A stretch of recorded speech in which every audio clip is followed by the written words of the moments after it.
Hey guys, ನಾನು ಮಧುಸಿಂಹ. ನನ್ನ ಲೇ ಲಡಾಖ್ ಟ್ರಿಪ್ ಎಕ್ಸ್ಪೀರಿಯನ್ಸ್ನ ಈ ವಿಡಿಯೋ ಮೂಲಕ ನಿಮ್ಮ ಜೊತೆ ಹಂಚ್ಕೊತಾ ಇದ್ದೀನಿ. ಸೊ ವಿಡಿಯೋನ ಕೊನೆವರೆಗೂ ನೋಡೋದನ್ನು ಮರಿಬೇಡಿ.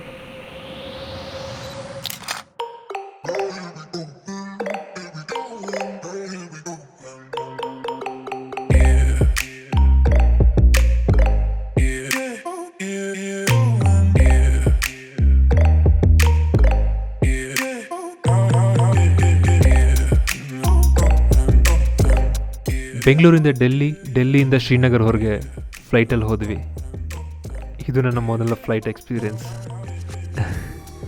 ಎಷ್ಟು ಎಕ್ಸೈಟ್ಮೆಂಟ್ ಆಗಿದೆ ಅಂತ ನನ್ನ ಮುಖ ನೋಡಿದ್ರೆ ಗೊತ್ತಾಗುತ್ತೆ.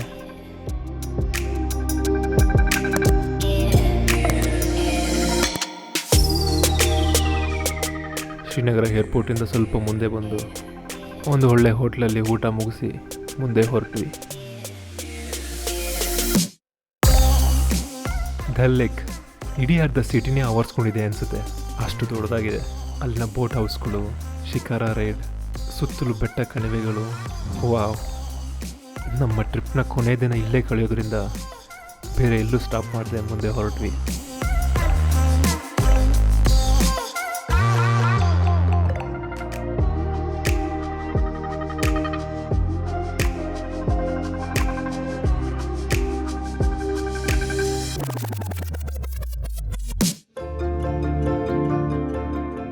ಈ ನದಿನಲ್ಲಿ ರಿವರ್ ರಾಫ್ಟಿಂಗ್ ಮಾಡ್ತಾರಂತೆ. ಅಬ್ಬಾ, ನಮಗಂತೂ ನೀರು ಮುಟ್ಟೋಕೆ ಆಗ್ತಾಯಿಲ್ಲ. ಫ್ರೀಝರ್ನಲ್ಲಿ ಐಸ್ಗಿಂತನೂ ಕೋಲ್ಡ್ ಆಗಿದೆ. ಇನ್ನು ಇದರಲ್ಲಿ ರಾಫ್ಟಿಂಗ್ ಹೇಗೆ ಮಾಡ್ತಾರೋ ಗೊತ್ತಿಲ್ಲ.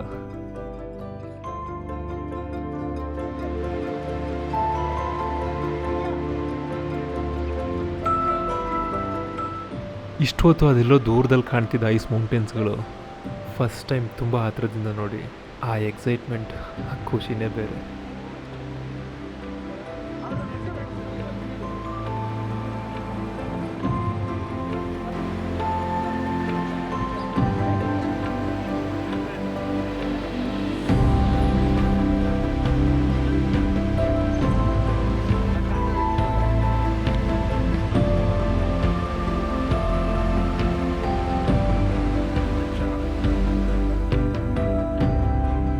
ಇಲ್ಲೇ ನೋಡಿ ನಮ್ಮ ಫಸ್ಟ್ ನೈಟ್, ಅಲ್ಲ ನಮ್ಮ ಫಸ್ಟ್ ಡೇ ಸ್ಟೇ ಇದೆ ಹೋಟೆಲಲ್ಲಿ.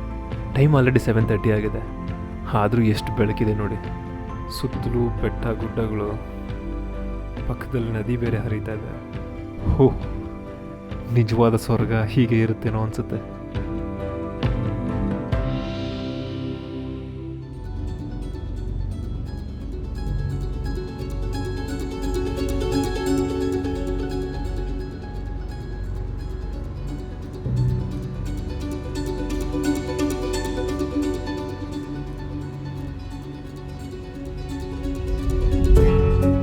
ಇವತ್ತು ಫುಲ್ ಡೇ ಲಾಂಗ್ ಜರ್ನಿ ಇದೆ. ಹೈ ಆಲ್ಟಿಟ್ಯೂಡ್ ಪ್ಲೇಸ್ ಬೇರೆ. ಬೆಳಿಗ್ಗೆನೆ ಬೇಗ ಎದ್ದು ರೆಡಿಯಾಗಿ ಬ್ರೇಕ್ಫಾಸ್ಟ್ ಮಾಡ್ಕೊಂಡು ಹೊರಟಿದ್ವಿ.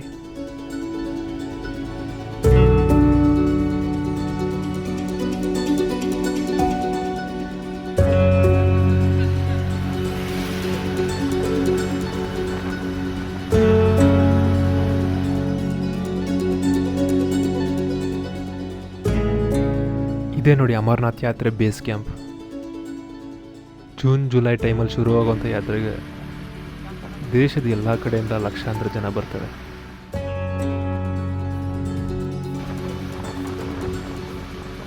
ಅಲ್ಲಿ ಕಾಣ್ತಾ ಇರೋ ಬೆಟ್ಟಗಳ ಹಿಂದೆನೇ ಅಮರನಾಥ ದೇವಾಲಯ ಇರೋದು. ಕೆಲವರು ಇಲ್ಲಿಂದ ಟ್ರೆಕ್ಕಿಂಗ್ ಮಾಡ್ಕೊಂಡು ಹೋಗಿ ದರ್ಶನ ಮಾಡ್ತಾರೆ.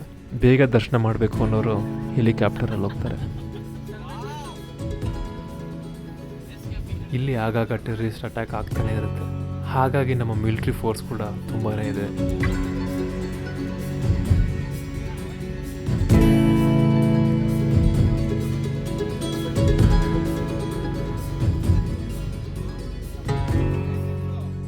ಕಾಶ್ಮೀರದ ಬೆಟ್ಟ ಗುಡ್ಡಗಳು ತುಂಬಾ ಹಸಿರಿಂದ ಕೂಡಿರುತ್ತೆ.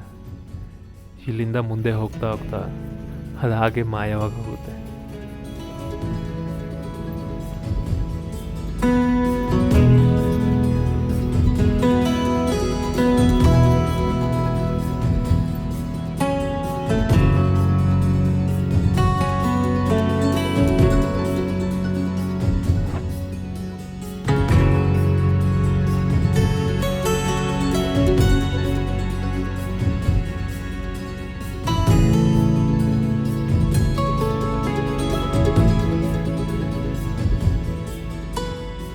Zojila pass one of the most dangerous road in the world ಅಂದರೆ ತಪ್ಪೇ ಇಲ್ಲ.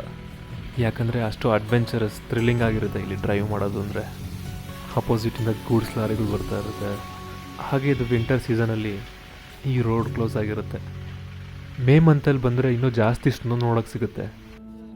ಹಾಗೆ ಚಳಿನೂ ಜಾಸ್ತಿನೇ ಇರುತ್ತೆ.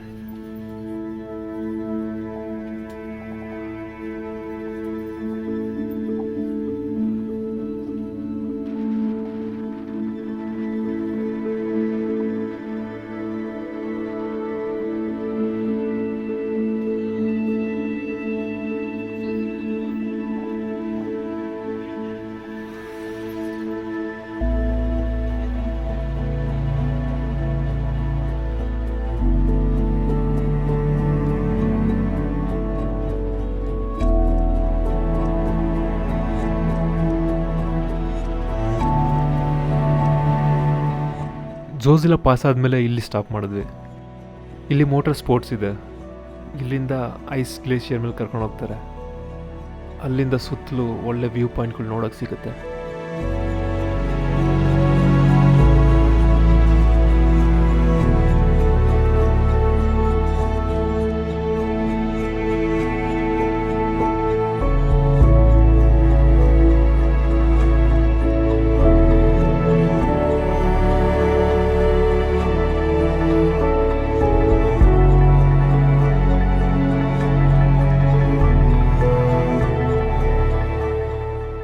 ಮುಂದೆ ನಮಗೆ ಸಿಗೋದು Dras.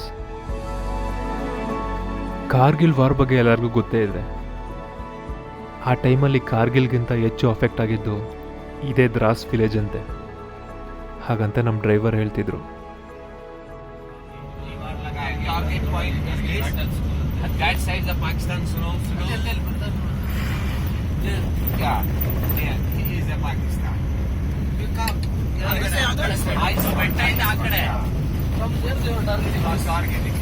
This is one point. Second point is Moscow Valley. Third point is there is Memorial War. There is Tololing Pass. पहाड़ी है वहाँ पर Tololing. वहाँ पर हुआ 3 जगह में. सबसे ज्यादा यहाँ पर हुआ था. यहाँ पर बफोर्स तो बैरक इधर पड़ता था जहाँ ये दीवार लगा है. ये सामने वॉल है ना वहाँ पर. It is for safe to target. ಯಾವ ವಾಲು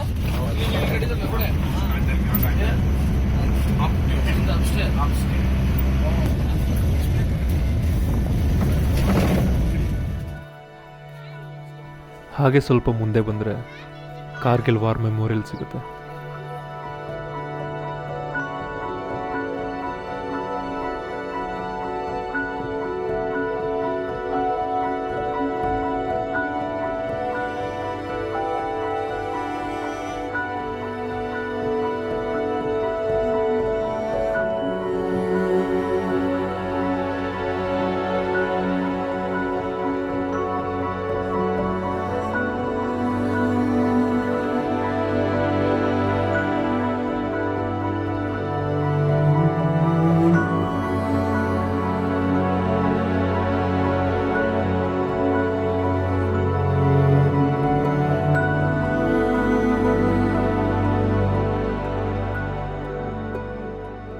ಕಾರ್ಗಿಲ್ ಯುದ್ಧದಲ್ಲಿ ದೇಶಕ್ಕಾಗಿ ಪ್ರಾಣ ತ್ಯಾಗ ಮಾಡಿರೋ ಸ್ಮಾರಕ ಇಲ್ಲಿದೆ. ಈ ಮ್ಯೂಸಿಯಮಲ್ಲಿ ಇರುವಂಥ ಫೋಟೋಗಳು, ವೆಪನ್ಗಳು ಆ ಟೈಮಲ್ಲಿ ನಡೆದಿರುವಂಥ ಕಥೆಗಳನ್ನ ಹೇಳುತ್ತೆ. ಇದೆಲ್ಲ ನೋಡಿ ಆಚೆ ಬರೋವಾಗ ನಮ್ಮ ಸೈನಿಕರ ಮೇಲೆ ಇದ್ದ ಗೌರವ, ಹೆಮ್ಮೆ ಇನ್ನೂ ಜಾಸ್ತಿ ಆಗಿತ್ತು. ಅಲ್ಲ, ಯಾವುದೇ ಸ್ವಾರ್ಥ ಇಲ್ಲದೆ ಮನೆಯವ್ರನ್ನೆಲ್ಲ ಬಿಟ್ಟು ದೇಶಕ್ಕೋಸ್ಕರ ಪ್ರಾಣ ತ್ಯಾಗ ಮಾಡ್ತಾರೆ ಅಂದರೆ ಅವ್ರ ಜೀವಕ್ಕೆ ಬೆಲೆ ಕಟ್ಟೋಕ್ಕಾಗತ್ತಾ? आप लोग जिस स्थान पर खड़े हैं, यहाँ से उन पहाड़ियों की चंद एक चोटियां नजर आती हैं जहाँ पर धोखे से पाकिस्तानी सेना ने अपना कब्जा जमाया हुआ था, जिनके नाम इस प्रकार हैं। आप लोगों के सामने जो पहाड़ी नजर आ रही है, नाम तोलोलिंग।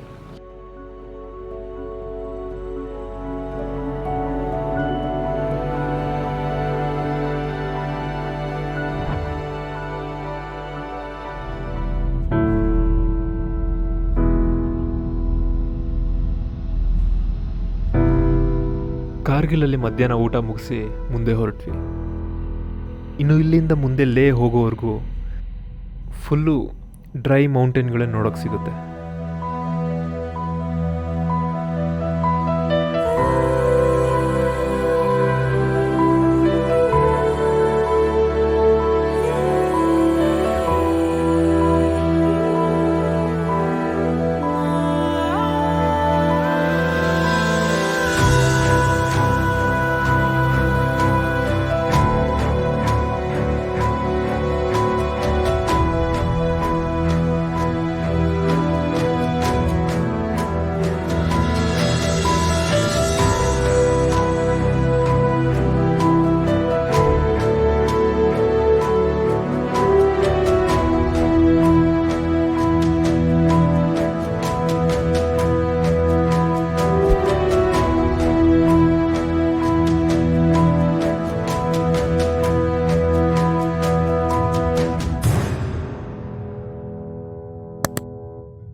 ನಾವು ಲೇ ಸಿಟಿ ತಲುಪುವಷ್ಟರಲ್ಲಿ ರಾತ್ರಿ ಆಗಿತ್ತು.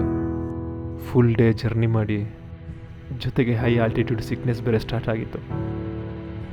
ಹಾಗೆ ಲೇ ಮಾರ್ಕೆಟ್ನೆಲ್ಲ ಒಂದು ರೌಂಡ್ ಹಾಕಿ ರೂಮ್ಗೆ ಹೋಗಿ ರೆಸ್ಟ್ ಮಾಡಿ